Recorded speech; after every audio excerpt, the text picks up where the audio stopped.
umkhaya wami ungizwe Mchunu yenxele. Mvuka WMan. Insizwa ke leyana engangiphila nayo futhi yayinazi yalo kumina. Insizwa leyana ke engaleza ikhathi ngoba manje kade ngade ukusondela kuyona. Ehlaniphele lesimanga oyelo kuqhamuka nje namaqhinga wakufanele ukuthi uzuyibambe uthi mana phela senze lokho kusho izolo. Yabo uqhamuka nokunye namhlanje yabo. So manje wathi mayifika ukushuthi bese ethi mfowethu afona athi mfowethu thi ndaba ezithi cha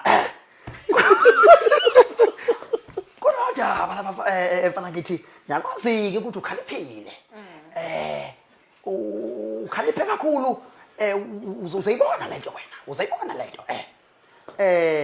kunomfana lapha ofikile emkhaya lo mfana manje ngiyambona ukuthi uze kabi kodwa yena ugxile kakhulu kulento yokugeza yogqoka hayi sengeke ngamlalela mkhaya sengeke ngamlalela akekho la engomeni ngoba nami ngithe nje ngithe sanga ngithi ngithathe ngoba ngiyabona vele ukuthi nami beke nguphose lapha engibona khona ukuthi kunzima ngiyabona hey la uzidlela amahlanga lapha eculeni yena ulapha egqokeni so mkhaya ngiyafuna ukuthi nincweke bese mina ngizothatha lo mdlalo wenu ngufake balazweni ngifuna ufike kule sasigaba yabo so ke ngokuthi insizwa leyana ke ngangiyithemba